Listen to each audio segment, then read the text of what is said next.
Well, hello everyone. Hello everyone. I hesitated for a while and then decided to.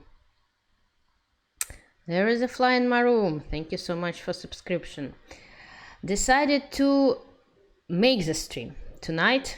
It's going to be in English or mostly in English, and I will talk for the last time about the Russian Team Championship, about the games that I played. And well, if you want to see the video can be found by this command from the YouTube channel, on chess.com.ru YouTube channel. We did it with Maria Emelianova. We made it, and I hope that you will enjoy it. Let's get to chess and to the games I played in Sochi. It was the Russian Team Championship. I played for my Moscow team. I've been playing for this team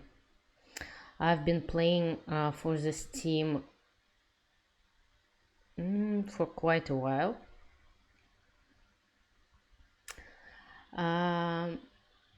There is a fly in my room. Anyway, that you want to proceed with donation will be appreciated. So it's really up to you.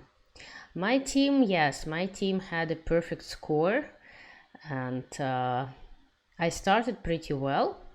But let's get going game by game. In the first round of the championship, I haven't played.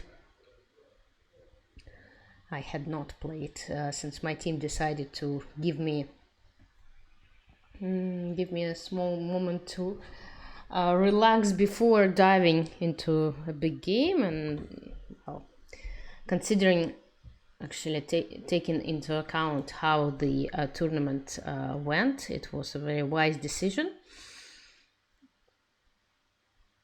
And how do the team events work? Well, usually, in women's chess, it's mostly a team playing, 4 players playing on 4 boards. In order to win a match, we need to score 2.5 points. Sometimes the match points calculated. There are some events, team events, where the overall points are calculated, but usually, for example, on the Olympiads and in this case, in the Russian Team Championship, match team points are calculated. So if you win a match, you get 2 points. If you make a draw, it's 1 point, and if you lose a match, then it's just 0 points. And we won all the matches, so we scored 18 points in 9 rounds. But as I said, I started to play in the second round. I played with black, and it was quite a classical opening up to a certain point. My opponent opted for the Petrosian variation, which usually leads to a very interesting game. Black plays d5 normally here. It's like the main move. It's been the main move for many years, but since I wanted to play something less ordinary, I played g6. Similar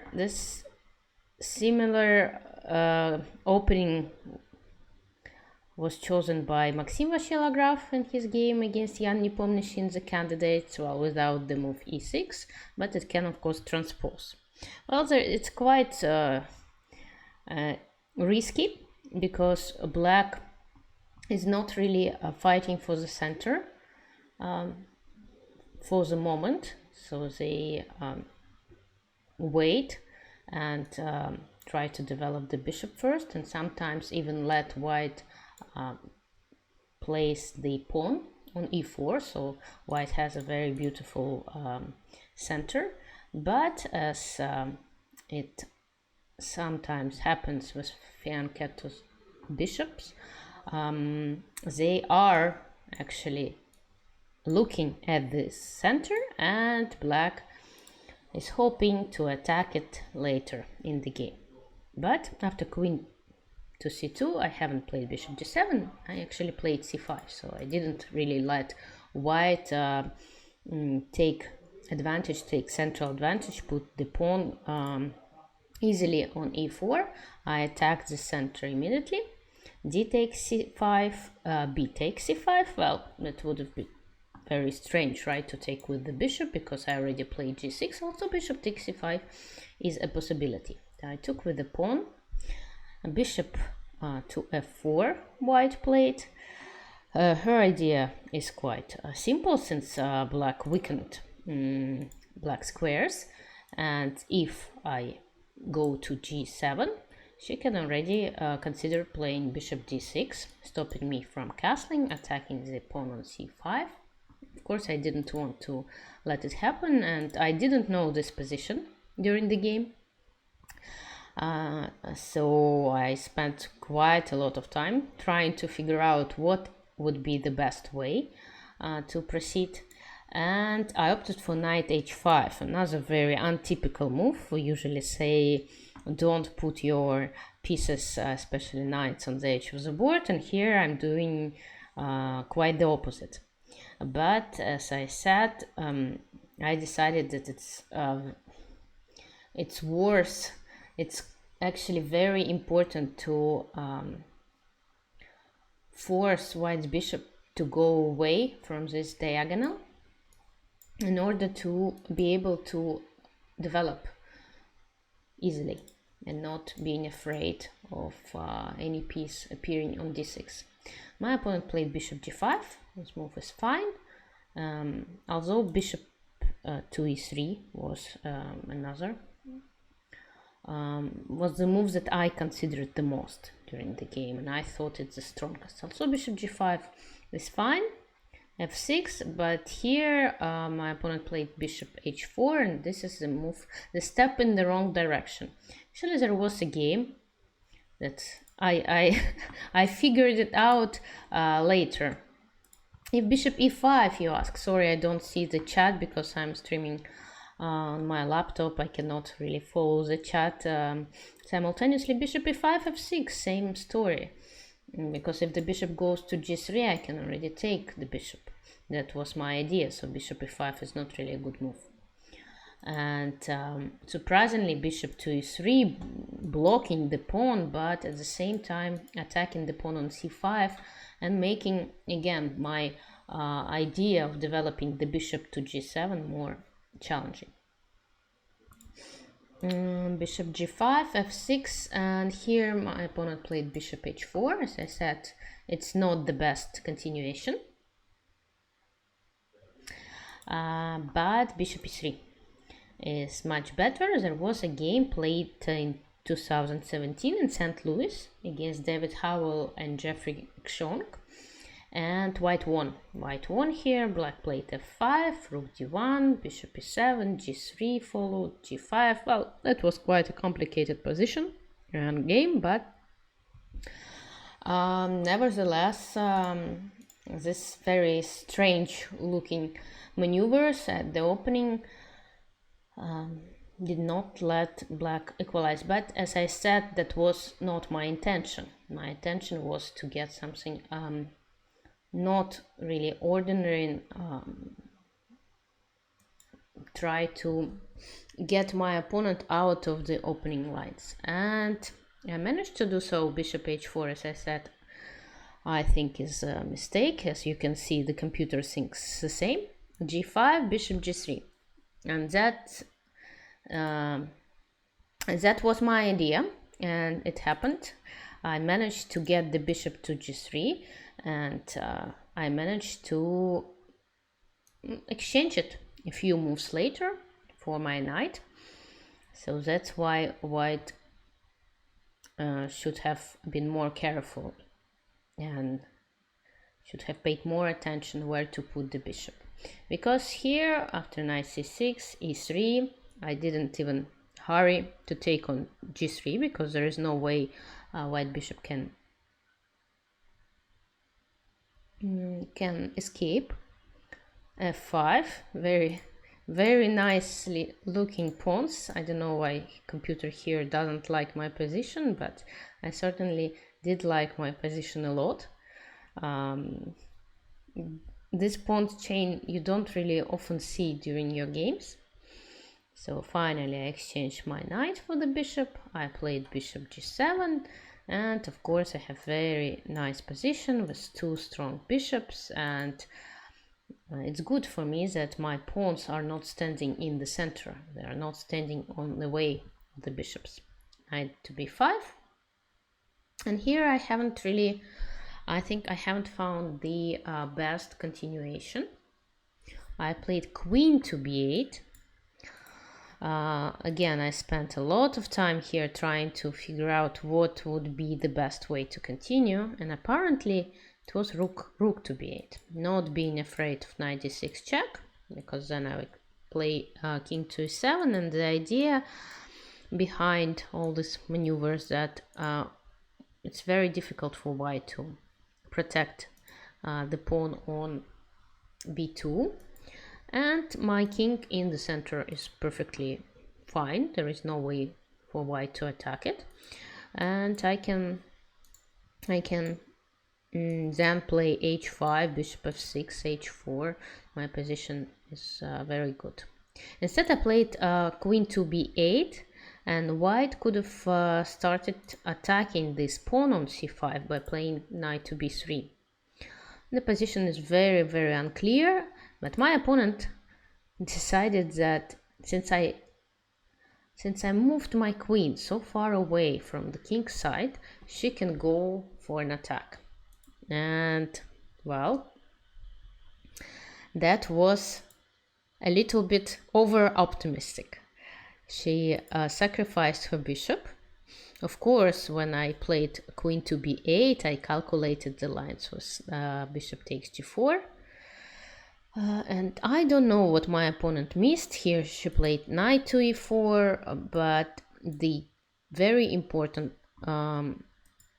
point is that even though I moved the queen to b8, I can always bring it closer to the king side by playing queen to e5. And I'm still able to castle long. So it's nothing. White doesn't really have enough compensation for the sacrificed bishop. But after knight e4, I use the central e5 square for my knight. Knight to e5, rook d1, king e7, and even though the position looks might look a little bit scary, but it's not enough. It's not enough for white to prove the lack of the whole piece. And I had more precise way to finish the game. I could have, for example, here taken on e4 and played d5, but it was such a pity to give away this bishop for the knight, so I played knight c6, knight b to d6, and here the move that I made was not really the best move. Again, I decided to exchange this knight for my knight, but just my knight on e5 was such a beautiful piece that I could have played h5, for example, and leave my knight here, and there is no way for white to create any threats. Knight takes c5, for example, does not really create any threats. Well, I thought that exchanging a piece will not do any harm to me. And knight g5, I think it's like the last move in the wrong direction, because after knight g5, I don't have any problems left. Queen takes b2. I was scared for the moment because I took the pawn and I completely missed this nice idea of sacrificing the rook and destabilizing my coordination, decoordinating my pieces. Of course, you should keep an eye for such moves in a difficult position, but luckily for me, I mean, I calculated quickly while my opponent have not made her move that my king survives and gets away from these two annoying pieces. My opponent played queen to h4, but here I also won quite easily. And she did find this idea, but a few moves later, that doesn't help here. I have several moves to win. I can even take the rook. But I played queen to f5 and my opponent resigned. Well, that was the first game for me in the Russian Team Championship. I remind for those of you who just joined the stream that it was an over-the-board competition. It was held in Sochi, Russia, by the Black Sea. And we have a tradition in Russia. Well, the Russian Chess Federation has such a tradition in the last 5 or 6 years. I don't really remember. This tradition, no, actually, I think this tradition started longer, but it moved to Sochi 6 years ago to held the Russian Team Championship in the main in the holidays. We have the holidays in May in Russia.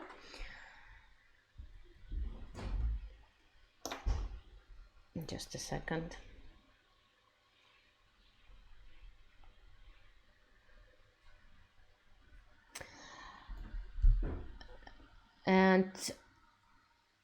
And also the Russian Team Championship Classical and Blitz Chess is being held in the same place, but in October. Yes, famous Russian traditions, indeed.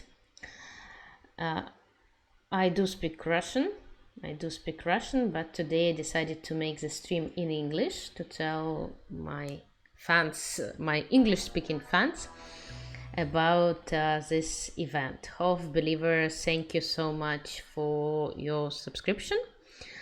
And I do have a lot of streams in Russian, but not today. Sorry guys, not today.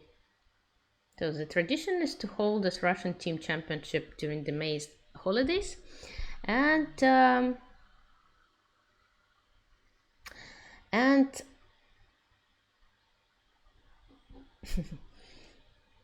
this time it was no exception. Actually, the only exception was in May 2020.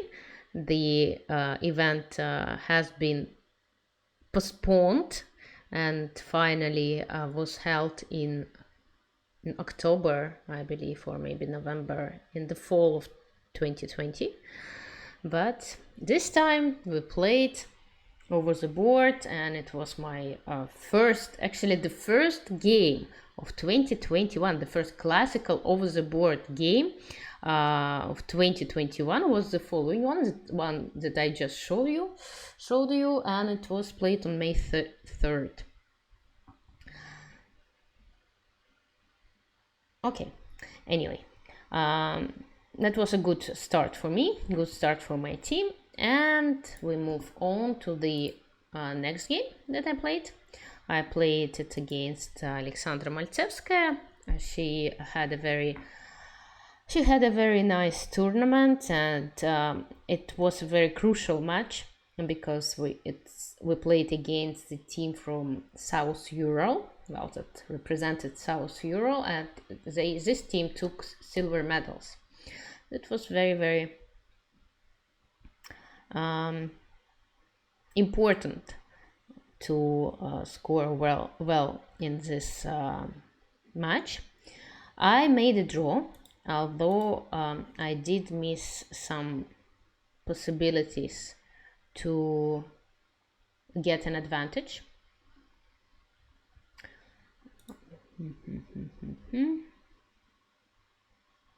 I haven't really analyzed this game in details.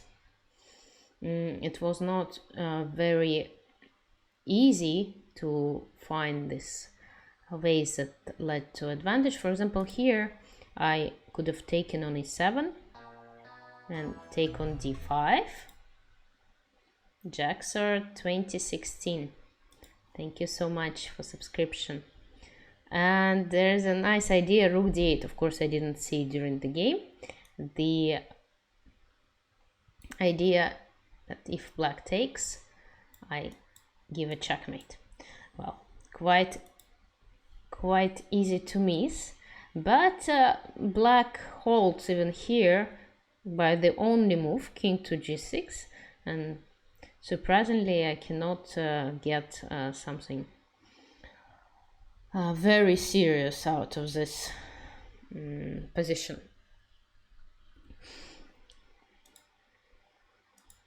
So I can, of course, put some pressure, but it requires sacrificing 2 pawns, and of course during a practical game it's very difficult. I played rook e1, and here I made a bad move. I played bishop to a3. I didn't like this move during the game, but I just didn't see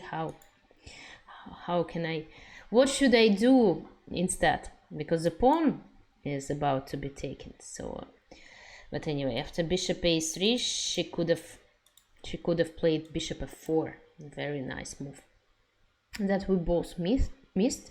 She played bishop d6, but here at least I take the e file back. And okay, anyway, that was the wrong move order here. I should have started with bishop takes d6, because here she could have taken on a2. That was an interesting intermediate move, but okay, we were both in time trouble. And here that's a very unfortunate moment, because I had about 3 minutes, I think, maybe less, maybe 2 minutes, with 30 seconds increment for each move, and I felt that h4 should be like the best move in the position. A threat is to play h5 and then queen c2, but I was just not sure that I'm not missing anything. I calculated lines like this, and I thought that everything is under control, but still I didn't have enough time to make sure. And when you're playing for a team, and when I don't know, I did not make this move h4. Unfortunately, I did not make this h4 move, and after I played queen c2, it's the safest move to make, but the problem is that after exchanging on c2, I don't have an extra pawn. I mean, these pawns are weaker, but the problem is that black attacks my queen side immediately. I need to play b4, and then black has another very strong move, a5. So exchanging a pair of pawns and thus eliminating a weakness. Okay, and we played a little bit more, but at the end it was a draw. There's nothing actually to do here. So this was the moment that I missed, but my team won. My team won anyway, because of a very beautiful game from Ekateryna Lagno over Valentina Gunina.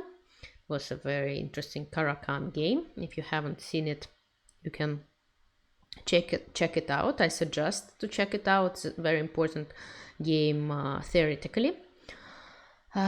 So Katerina won. I'm not sure whether, yeah, I think all other games finished in a draw. So we won 2.5 to 1.5, and we continued our way.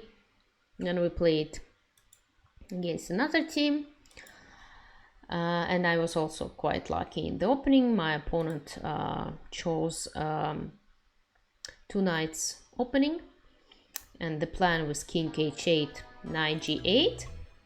Cake! Kirill, спасибо большое for subscribing.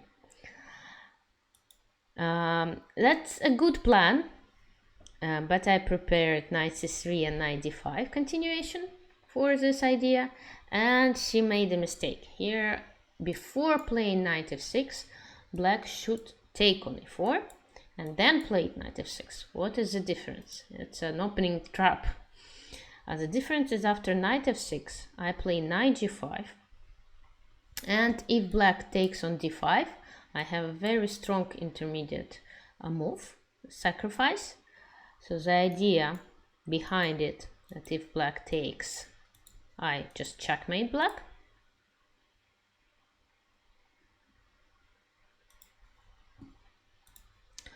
And if, I have queen h5 coming and the rook is hanging, and that's a very unpleasant position. What is the difference here? That if I played knight g5, knight d5, knight h7, black has this file open, the f file open, and black has a very strong, I think it's the only move, rook f4, that saves the game. The idea is that after queen h5, black will go rook h4. And of course, if you don't know that, it's quite complicated to figure it out during the game. So my opponent made a mistake. She played knight to f6. I played knight to g5. And she realized that after knight d5, I'm going to take on h7 with this threat, queen h5. So she decided to play knight g8. But of course, moving your knight back and forth in the opening is not really the best way to play. It's not the best way to play. I played queen h5. The choice here was either to play knight h6 or take on g5. She took on g5. And here I hesitated for a long time, but played finally f4, because again, if black plays f4, it feels like they stabilize the position. Another plan was c3 and d4, but somehow I didn't really feel like it's the way to go, because my pieces here are somehow trapped. So I played f4, although I was not sure what I was going to do after knight d4. Apparently there are several ways to play, for example rook f1, and then after knight c2, rook c1, and I have this idea of knight takes c7. And then if queen takes, I play bishop takes g8. Knight c2 e7 she played, but here I'm just winning. I have an extra pawn and a better position, as we say sometimes.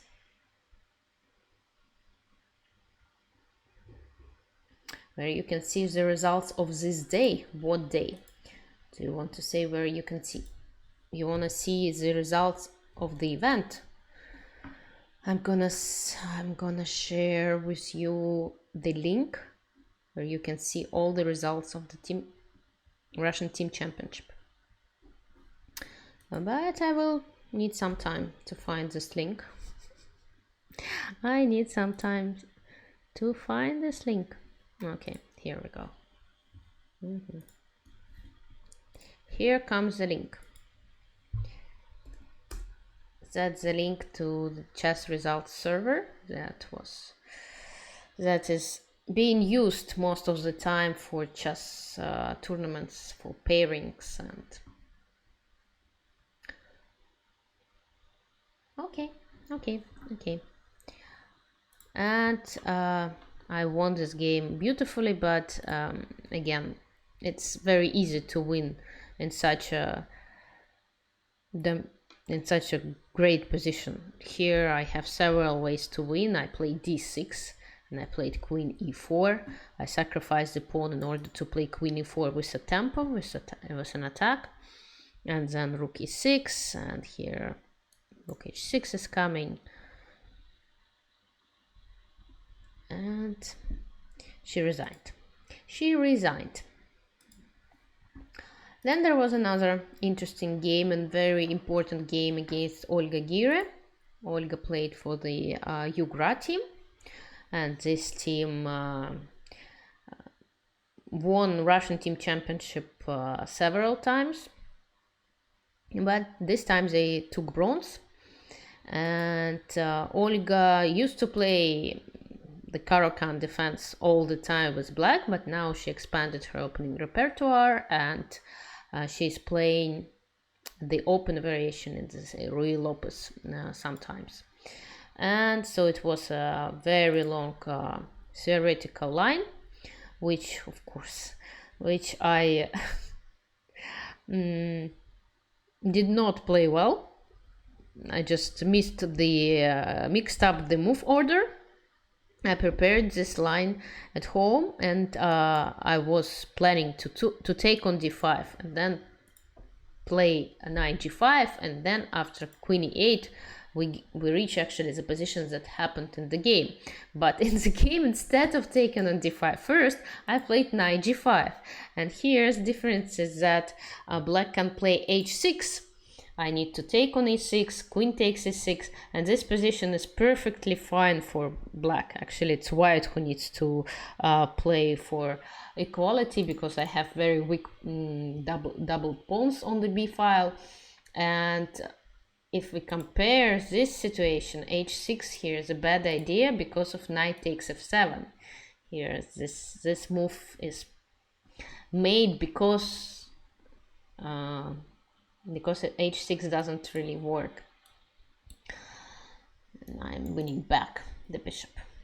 But luckily for me, Olga probably she knew this line with c takes d5, and she recalled that the move queen e8 was supposed to be played, and she played queen e8. And here I didn't have to get back to the lines that I mentioned. I could have taken the bishop on e6 and play this position, which is a very great position for me. But since I knew that I was planning to play the position after queen c2, I happily reached this position.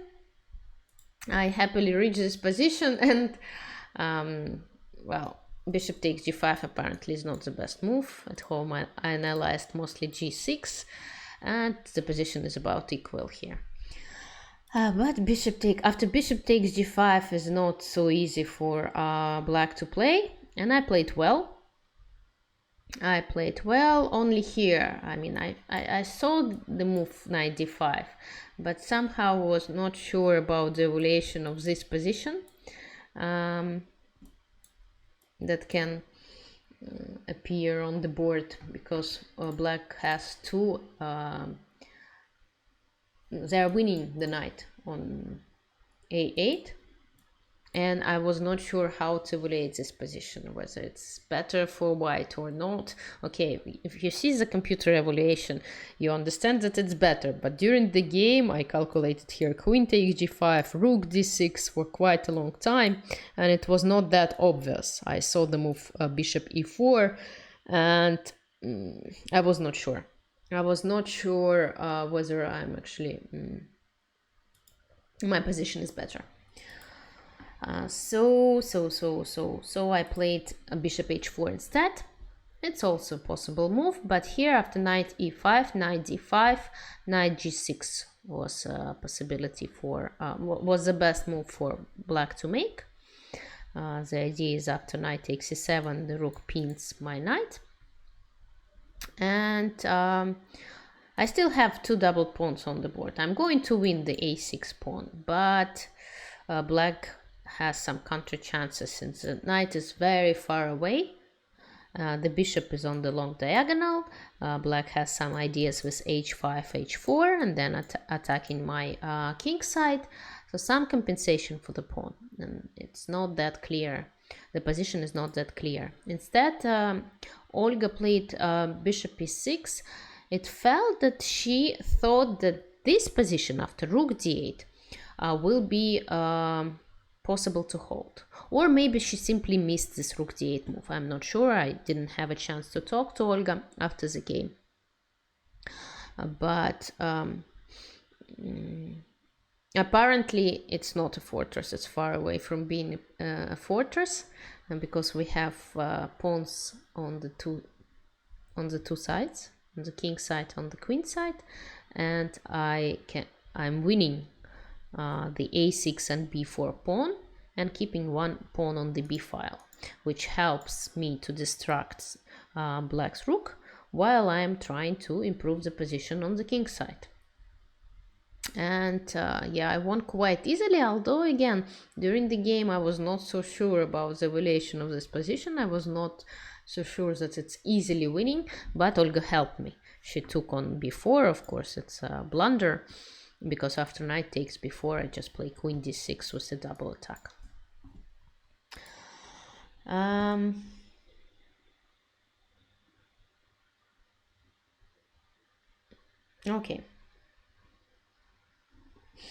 Okay, yes. The time control was the usual FIDE time control, 90 minutes plus 30 seconds for each move for 40 moves, and then additional 30 minutes till the end of the game. Okay, so I won against Olga, and that helped the team to win another match. And then I played white again. Somehow I got many whites, and well, that was not really a very interesting game. My opponent didn't really play it the most precise way here in the opening, although also not so happy about the way I played. Instead of playing castling and f4, I started exchanging the knights, and then I did not really, I saw the idea of b5 for black, but I didn't really understand that in this particular position I saw the whole line, but it's not better for me, and actually it's better for black, despite the fact that I have an extra pawn. And that was a very good chance for my opponent to take the initiative.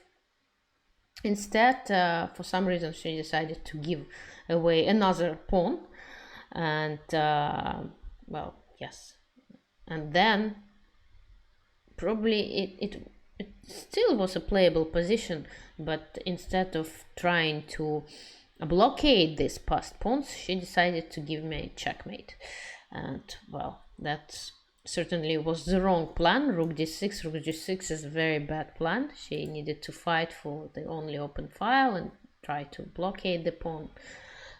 Instead, she left the center, and of course it's impossible to checkmate with just queen and rook on the board, and the position became very easily winning for me. And I won this game quite easily, and then I made a very fast draw in the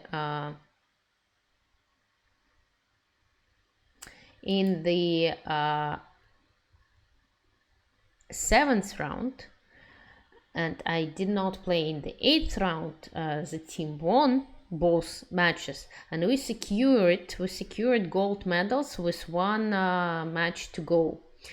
And I don't know whether because of that or I'm losing motivation or somehow, but the game that I played in the 9th round was just a total disaster.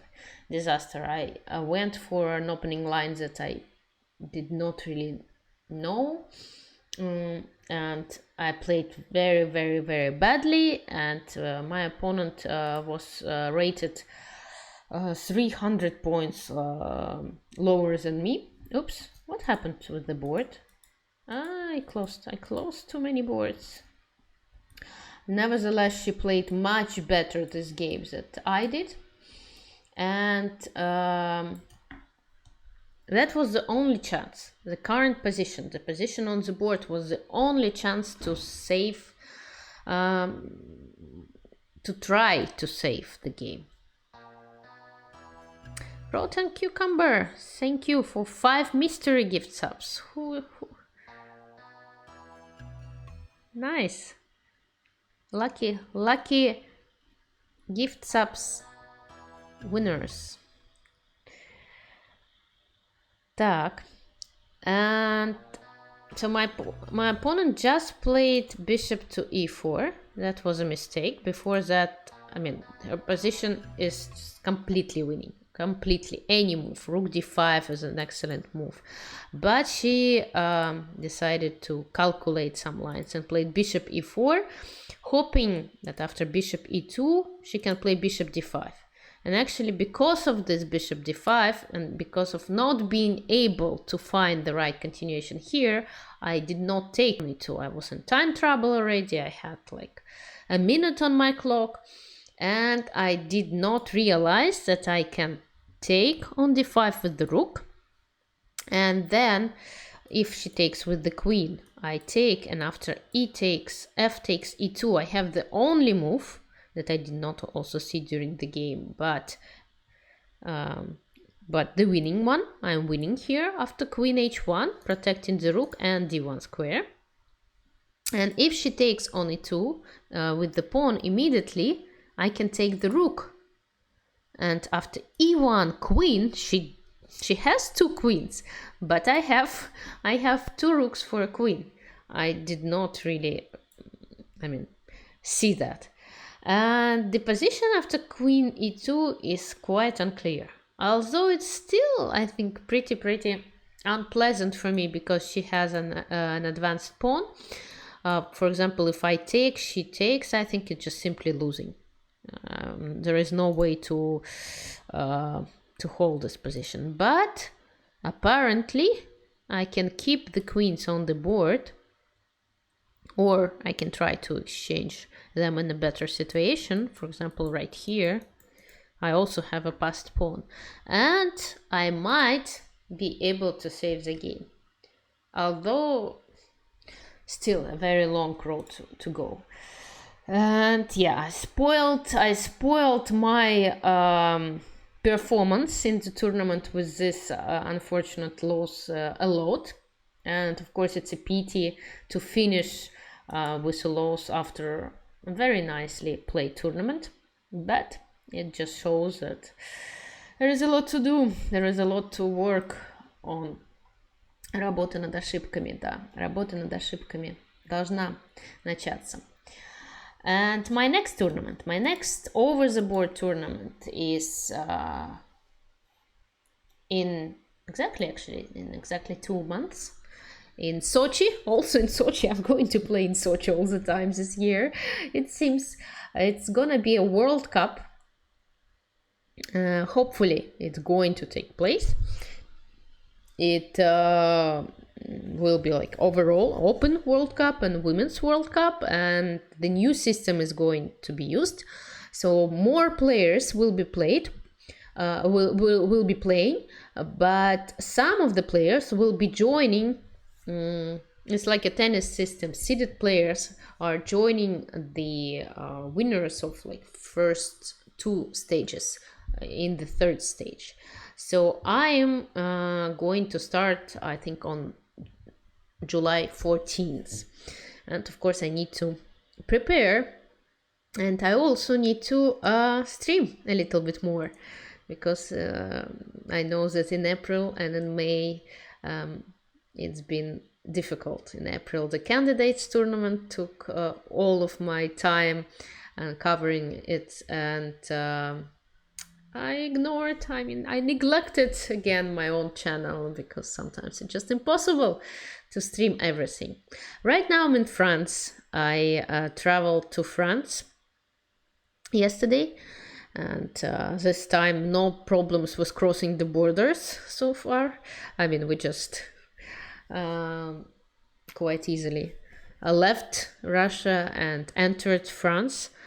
And right now I'm here with my daughter, and I wish I can say I'm going to have more time, but it's not that obvious. Anyway, I hope that tomorrow I will be back with my Sub Sunday event, and I also hope to have a sub battle, at least one sub battle in May.